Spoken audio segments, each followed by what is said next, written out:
이 세상에 나라마다 명절이 많이 있고 또 종교의 절기도 많습니다. 그러나 전 세계 민족들이 함께 기뻐하고 즐겁게 맞이하는 절기는 성탄절밖에 없습니다. 왜 그렇습니까? 예수님은 온 인류를 구원하기 위해 이 세상에 오셨기 때문입니다. 예수님은 우리를 죄와 사망 가운데서 구원하기 위해 낮고 천한 몸으로 이 땅에 오셨고 마침내 십자가 위에서 죽으셨습니다. 인류의 죄를 대신 지고 죽으신 예수님은 우리를 영원히 살리기 위해 죽음을 정복하고 3일 만에 다시 살아나셨습니다. 이제 우리는 구세주 예수 그리스도를 믿기만 하면 영원히 사는 복을 얻습니다. 이 땅에서부터 영생의 삶을 시작합니다. 범사에 승리합니다. 이 땅에서 능력 있게 살아갑니다. 감사가 넘쳐납니다. 하나님께서 예비하신 복을 충만히 누리며 살아갑니다. 바로 이것 때문에 우리가 예수님의 성탄을 기뻐하고 축하하는 것입니다. 그런데 현대인들은 성탄의 진정한 의미를 모르고서 성탄 인사를 메리 크리스마스로 할 것인가 해피 할로데이로 할 것인가를 놓고 논쟁을 벌이고 있습니다. 즐거운 성탄절이 되시기를 바랍니다 라고 하는 메리 크리스마스라고 하는 말은 지나치게 종교적인 인사말이니까 해피 할로데이, 행복한 휴가를 보내시기 바랍니다 라는 인사말로 바꿔야 한다는 얘기입니다. 이런 논리에 편승해서 세상은 날이 갈수록 성탄절을 먹고 마시고 타락하는 절기로 변질시키고 있습니다. 얼마나 가슴 아픈 일입니까? 성탄절은 누가 뭐라 해도 우리 인류에게는 최고로 복된 날입니다. 하나님께서 우리 인류에게 진정한 평화와 기쁨과 자유와 구원을 베풀어 주기 위해서 이 땅에 인간의 몸을 입고 오신 은혜의 날입니다. 그러므로 우리는 성탄을 잘 준비하고 다시 오실 주님을 기쁨으로 영접하는 천국 백성들이 되어야 할 줄로 믿습니다. 지금은 우리의 구세주 되시는 예수님께서 겸손하게 이 땅에 오신 성탄의 절기입니다. 그래서 교회는 지난 주일부터 성탄절 전 주일까지의 넉 주간을 대림절로 지킵니다. 대림절이라고 하는 말을 한문으로는 기다릴 대자와 임할 림자를 쓰는데 하늘에서 강림하시는 예수님을 기다린다는 뜻을 가지고 있습니다. 대림절과 같은 의미로 사용하는 대강절 역시 기다릴 대자와 내릴 강자를 써서 하늘에서 오시는 예수님을 기다린다는 뜻을 가지고 있는 말입니다. 그러므로 대림절은 아기 예수로 이 땅에 오신 구세주의 탄생을 기리는 동시에 재림하실 예수님을 간절히 기다리는 절기라고 할 수 있습니다. 예수님이 초림하신 성탄절과 장차 재림하실 예수님 사이에 오늘의 교회가 존재하기 때문에 성도들은 과거의 성탄을 회상함과 동시에 미래의 그리스도의 재림을 기대하면서 오늘의 대림절을 보내게 되는 것입니다. 따라서 대림절은 이 세상을 구원하기 위해 오신 영광스러운 예수 그리스도를 맞이하는 기쁨의 절기이며 재림의 심판을 준비하는 참회의 날이기도 합니다. 대림절 기간 동안 우리는 주님께서 이 세상에 오신 성탄을 기쁘게 찬미함과 동시에 겸손히 주님 앞에서 회개하는 자세를 가져야 합니다.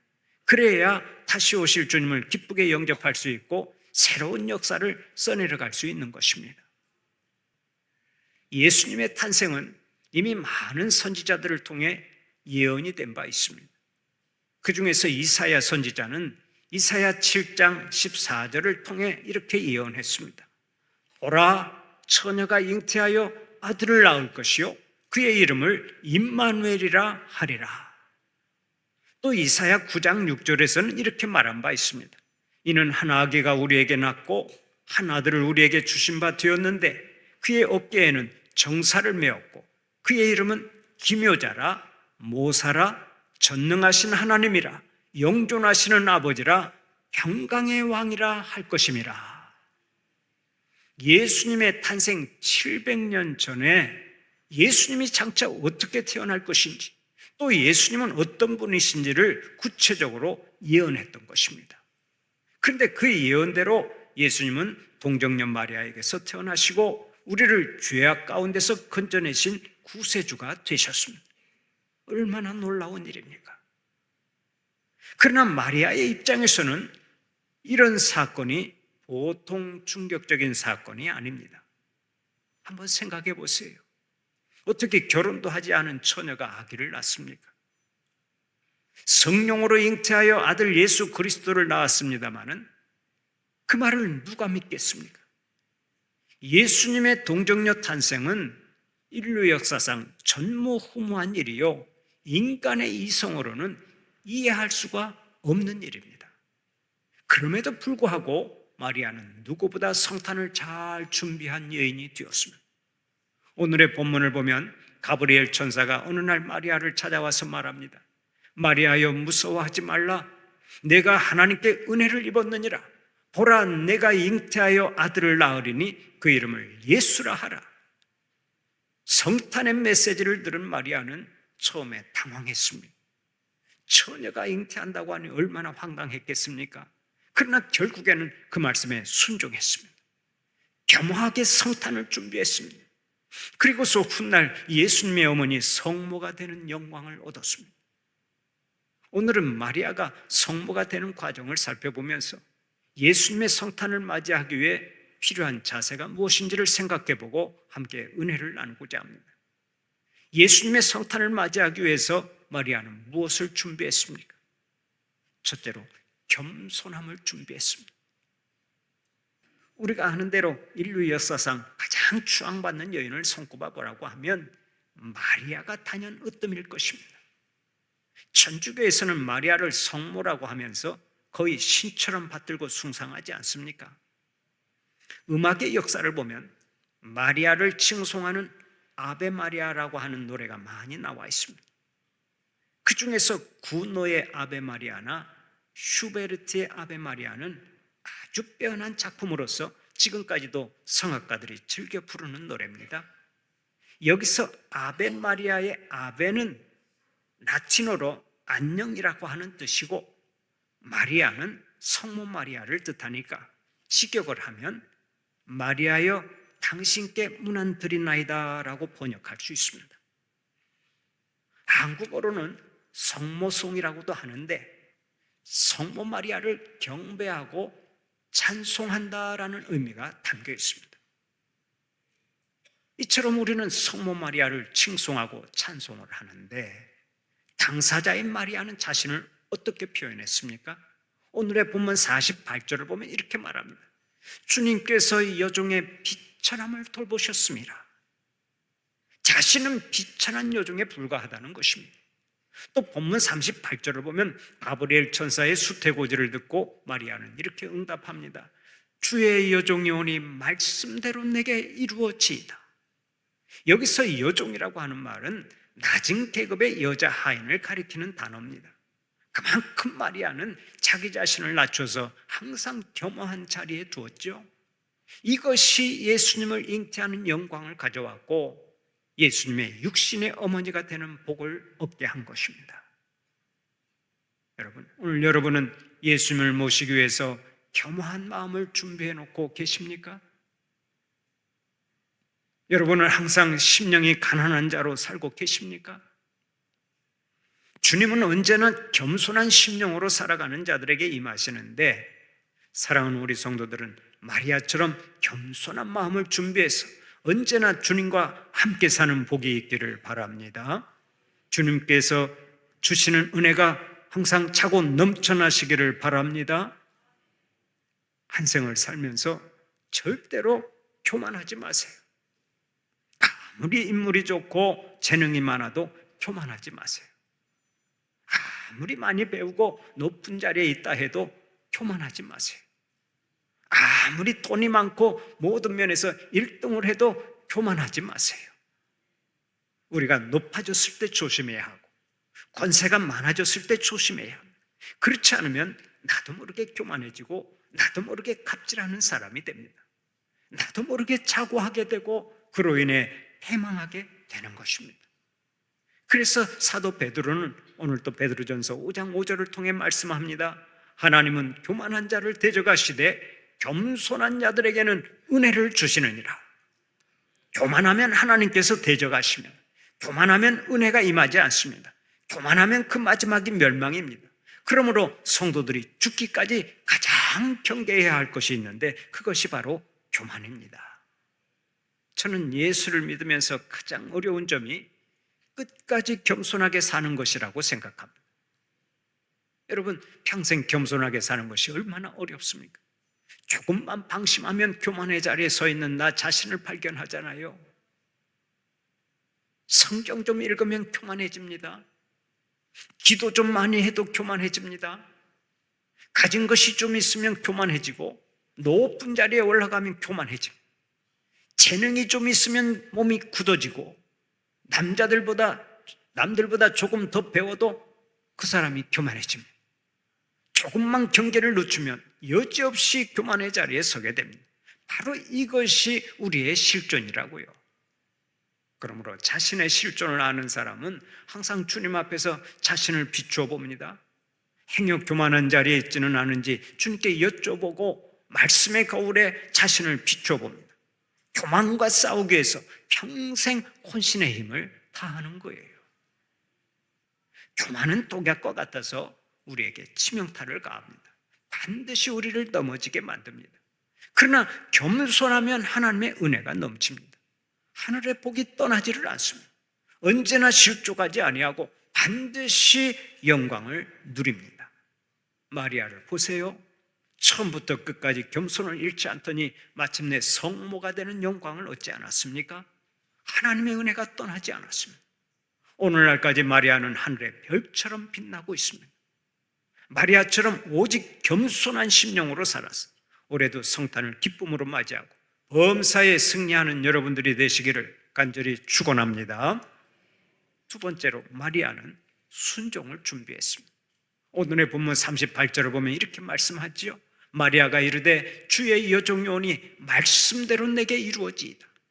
이 말씀은 믿음의 수락일 뿐 아니라 한 걸음 더 나아가서 절대 순종을 의미합니다. 하나님 참으로 미천한 계집종이지만 하나님께서 저를 사용하신다면 제가 순종하겠습니다라는 뜻이죠. 지금은 우리가 이 사건을 쉽게 말합니다. 그러나 그때 상황으로 돌아가서 생각해 보면 이 사건이 보통 일이 아닙니다. 마리아의 입장에서 볼 때 이 순종은 참으로 값비싼 대가를 치러야 할 결단입니다. 하나님의 말씀에 순종하여 그녀가 예수님을 잉태한 다음에 다가올 수모를 한번 생각해 보십시오. 아직 결혼도 하지 않은 처녀가 아이를 가졌다는 소문이 나면 얼마나 큰 수모를 당하겠습니까?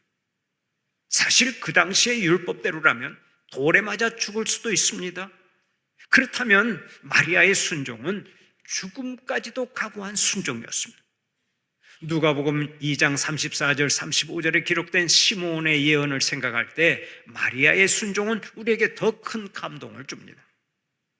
시므온이 그들에게 축복하고 그의 어머님 마리아에게 말하여 이르되 보라, 이는 이스라엘 중 많은 사람을 패하거나 흥하게 하며 비방을 받는 표적이 되기 위하여 세움을 받았고 또 칼이 내 마음을 찌르듯 하리니 이는 여러 사람의 마음의 생각을 드러내려 함이니라. 이것이 무슨 말씀입니까?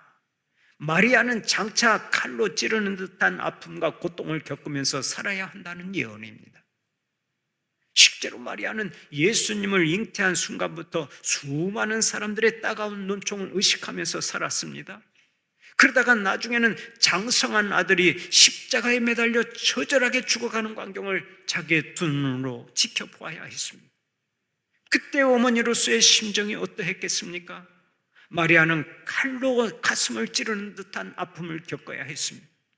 그러므로 마리아의 순종은 고난을 각오한 순종이요 죽음까지도 각오한 순종이었다고 할 수 있습니다.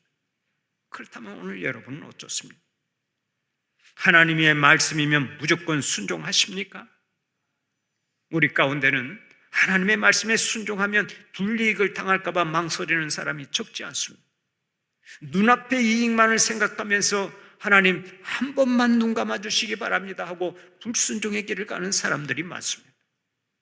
그러나 바로 그것이 우리를 실패하게 만들고 주님과 멀어지게 한다는 사실을 알아야 하는 것입니다.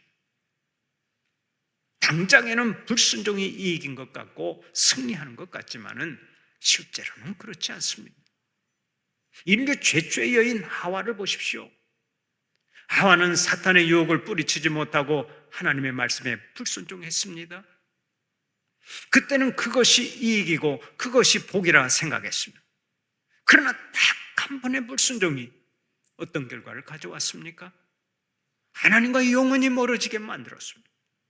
평생을 단식하며 눈물로 살아야 하는 결과를 가져왔습니다. 마귀가 즐겨 사용하는 술수가 있습니다. 그것이 바로 딱 한 번만의 유혹입니다. 딱 한 번만 불순종하면 돼. 남들도 다 그렇게 하는데 뭐. 그러나 이것이 우리를 참담한 자리로 몰고 가는 것입니다. 사랑하는 우리 성도들은 지금 눈앞의 이익만 보지 말고 멀리 보는 신앙의 안목을 가지고 살아가시기를 바랍니다. 갈 바를 알지 못하고 순종했던 아브라함처럼 멀리 보고 달려갈 때 우리 하나님께서 우리에게 복을 주시는 것입니다. 물론 마리아처럼 순종하는 것은 쉬운 일이 아닙니다. 그러나 하나님의 절대 주권과 사랑을 믿기만 하면 우리는 언제든지 순종할 수 있습니다. 어떤 목사님이 순종의 의무라고 하는 제목으로 설교하면서 이렇게 말했습니다. 만약 주님께서 저더러 돌담을 뛰어넘어야 한다고 말씀하신다면 저는 그대로 순종할 것입니다. 뛰는 것은 제가 할 일이고 넘게 해주시는 것은 하나님께 속한 일이기 때문입니다. 그렇습니다. 우리가 하나님의 말씀에 절대 순종하면 하나님은 우리의 삶을 책임져 주십니다. 우리가 돌담을 넘기 위해 뛰기만 하면 하나님께서 돌담을 넘을 수 있게 도와주시고 반드시 승리를 주시는 것입니다. 그러므로 우리에게 필요한 것은 오직 순종뿐입니다. 예수님은 십자가를 앞에 두고서도 이렇게 기도하셨죠. 아버지여 내 뜻대로 마옵시고 오직 아버지의 뜻대로 하시옵소서. 그분 예수 그리스도께서 지금 우리 곁에 계십니다. 우리에게 복 주기를 원하십니다. 사랑하는 우리 성도들은 주님의 말씀에 절대 순종하여 항상 주님과 함께 살고 범사에 승리하는 자들이 되시기를 축원합니다. 마지막으로 마리아는 헌신을 준비했습니다. 예수님을 마음에 모시고 그분의 영광을 보려면 주님께 대한 헌신의 자세가 있어야 합니다. 헌신이라고 하는 말은 자신의 몸을 하나님께서 사용하시도록 내어놓는 것을 뜻합니다. 오늘의 본문을 보면 마리아는 기꺼이 자신의 몸을 내어놓지 않았습니까? 그래서 34절을 보면 이렇게 묻습니다. 나는 남자를 알지 못하니 어찌 이 일이 있으리이까? 그때 천사가 대답합니다. 성령이 내게 임하시고 지극히 높으신 이의 능력이 너를 덮으시리니 이러므로 나실 바 곧 거룩한 이는 하나님의 아들이라 일컬어지리라. 이 말씀을 보면 하나님의 능력이 마리아를 덮게 된다고 했습니다. 여기서 덮는다라고 하는 단어는 본래 구약의 성막에 사용되던 용어입니다. 성막이 세워진 다음에 그 위에 하나님의 임재를 상징하는 구름이 덮였는데 그것을 가리킨 말입니다.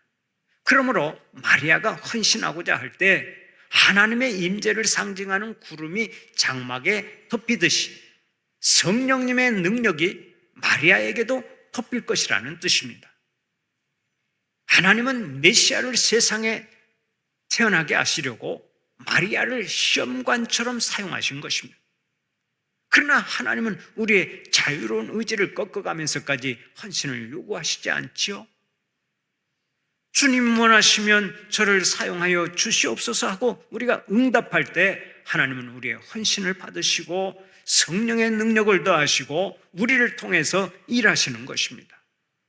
사랑하는 우리 성도들은 하나님의 은혜에 감사해서 언제나 헌신하는 자들로 살아가시기를 축원합니다.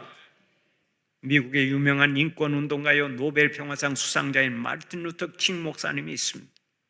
그는 평생 흑인 인권운동을 주도했고 인종차별 철폐와 인종 간의 공존 그리고 인류의 평화를 주창했는데 그가 암살당하기 2달 전에 다음과 같은 설교를 했습니다. 저는 가끔 죽음에 대하여 생각합니다. 그리고 저의 장례식을 그려봅니다. 만약 여러분 중에 누가 혹시 저의 장례식에 참여하신다면 부디 길게 하지 말아 주십시오. 또 저의 장례식 조사도 짧게 해달라고 말씀해 주십시오. 그리고 조사를 하는 사람에게 제가 노벨 평화상을 탄 사람이라고 하는 것을 말하지 말라고 부탁해 주십시오. 또 내가 그 외에도 300개 정도의 표창과 상을 받았다고 하는 것을 말하지 않게 해 주십시오. 그것은 중요한 것이 아니기 때문입니다. 다만 다른 사람들을 섬기는 일에 삶을 바치려고 노력했다고 말해 주신다면 감사하겠습니다. 사람들을 사랑하려고 노력했고 굶주린 사람을 먹이려고 했으며 헐벗은 사람들에게 옷을 입혀주려고 애썼고 감옥에 있는 사람들을 방문하려고 노력했으며 인류를 사랑하여 봉사하려고 힘썼던 사람이라고 말해주시면 대단히 감사하겠습니다. 저는 남기고 갈 재물이 없습니다.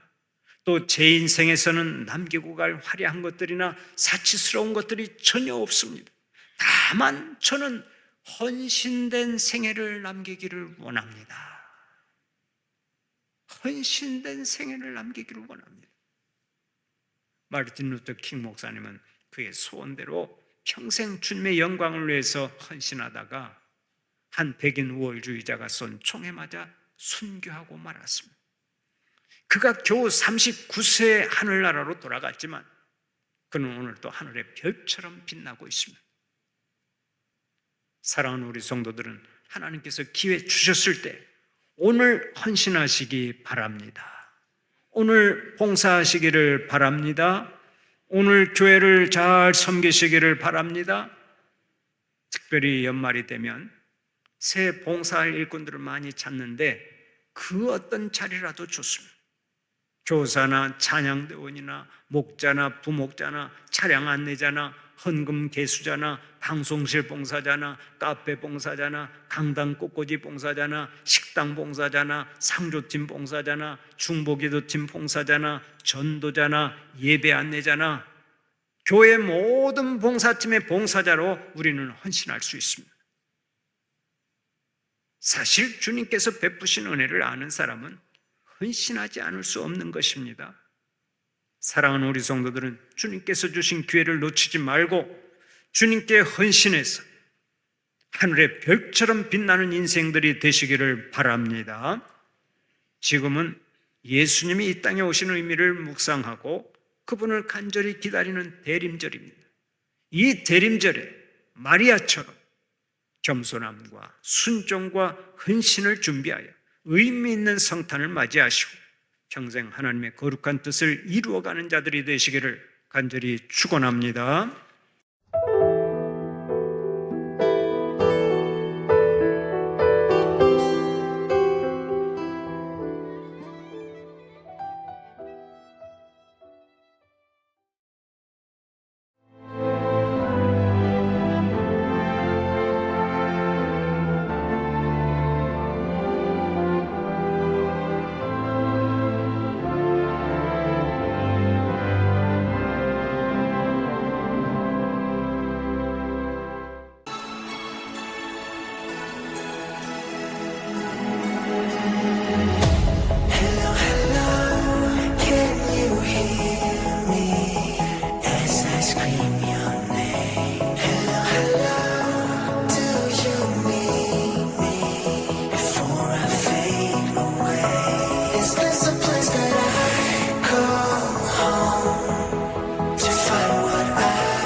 전라남도 산불의 원인이 뭔 줄 아시나요? 습관대로 방심하는 바로 그 순간입니다. 불에 타 없어지는 건 영농 부산물이나 쓰레기가 아니라 당신의 양심과 전남의 숲. 하던 대로 태우고 생각 없이 버리는 순간 돌이킬 수 없는 피해를 남깁니다. 작은 행동으로 막을 수 있는 큰 산불. 여러분의 실천이 소중한 생명과 재산을 지키는 길입니다. 모두 함께 산불 예방에 동참해 주세요.